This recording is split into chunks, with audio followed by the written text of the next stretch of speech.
ಮಲೆನಾಡಿನಲ್ಲೂ ಕುಡಿಯುವ ನೀರಿಗೆ ಹಾಹಾಕಾರ ಶುರುವಾಗಿದೆ.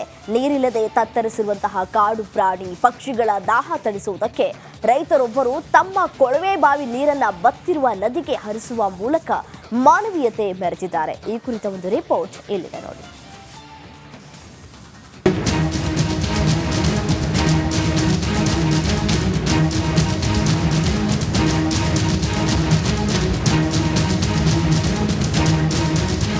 ಮಲೆನಾಡಿನ ಹೆಬ್ಬಾಗಿಲು ಎಂದು ಕರೆಸಿಕೊಳ್ಳುವ ಶಿವಮೊಗ್ಗ ಜಿಲ್ಲೆಯಲ್ಲೇ ಈ ಬಾರಿ ಮಳೆ ಇಲ್ಲದೆ ಮಲೆನಾಡಿನ ನದಿಗಳು, ಕೆರೆ ಕಟ್ಟೆಗಳು ಬತ್ತಿ ಹೋಗುತ್ತಿವೆ.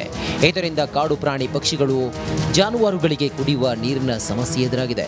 ಹೀಗಾಗಿ ಹೊಸನಗರ ತಾಲೂಕಿನ ಅರಸಾಳು ಗ್ರಾಮದ ರೈತ ಮಂಜುನಾಥ್ ಭಟ್ ಸ್ವತಃ ಕೃಷಿ ಕೊಳವೆ ಬೋರ್ವೆಲ್ನಿಂದ ಬತ್ತಿ ಹೋಗಿರುವ ನದಿಗೆ ನೀರು ಬಿಟ್ಟಿದ್ದಾರೆ. ಆಮೇಲಿಂದ ಸುಮಾರು ಪಕ್ಷಿಗಳು ಬರ್ತವೆ. ನೀರು ಡ್ರೈ ಆದರೆ ಅಂತರ್ಜಲ ಇನ್ನೂ ಕುಸಿತದೆ.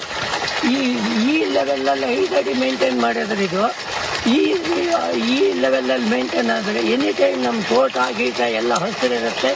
ಎಲ್ಲವೂ ಗಾಳೀಲಿ ತೇವಾಂಶ ಗಾಳಿ ಬಂದಾಗ ಹಾರಿದಾಗ ಆ ಎಲೆಗಳು ನೀರನ್ನು ಎಳೀತವೆ. ಹಾಗಾಗಿ ಇದನ್ನು ಬಿಟ್ಟು ನನ್ನ ಸ್ವಾರ್ಥಕ್ಕೂ ಆಯಿತು, ನಾಲ್ಕು ಜೀವಿಗಳನ್ನು ಬದುಕಿಸೋಕ್ಕೂ ಆಯಿತು ಅಂತೇಳಿ ಈ ನೀರು ಈ ಥರ ಈ ಹೊಳೆ ಹರಿಯೋದು ಯಾವತ್ತು ಕೈದಾಗತ್ತೆ. ಮಳೆ ಬರಲ್ಲಿವರೆಗೆ ಪ್ರತಿ ವರ್ಷ ಈ ಥರ ನೀರು ಬಿಡ್ತೀನಿ. ಗದ್ದೆ ಪಕ್ಕದಲ್ಲಿ ಹರಿಯುತ್ತಿರುವ ಕುಮದ್ವತಿ ನದಿಯು ಜನವರಿ ತಿಂಗಳ ಮೊದಲೇ ತನ್ನ ಹರಿವನ್ನು ನಿಲ್ಲಿಸಿದೆ.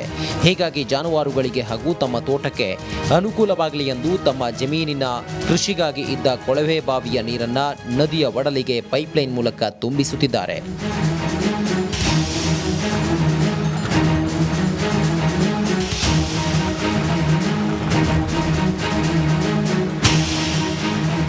ಒಟ್ಟಾರೆ ನದಿಯ ನೀರನ್ನ ಕದ್ದು ತಮ್ಮ ಸ್ವಾರ್ಥಕ್ಕಾಗಿ ಬಳಸಿಕೊಳ್ಳುವ ಜನಗಳ ಮಧ್ಯೆ ಕಾಡು ಪ್ರಾಣಿಗಳು, ಪಕ್ಷಿಗಳಿಗೆ, ಜಾನುವಾರುಗಳಿಗೆ ಒಳ್ಳೆಯದಾಗಲಿ ಎಂದು ಬತ್ತಿದ ನದಿಗೆ ನೀರು ಹರಿಸುತ್ತಿರುವ ಅನ್ನದಾತನ ಕಾರ್ಯಕ್ಕೆ ನಮ್ಮದೊಂದು ಸಲಾಂ.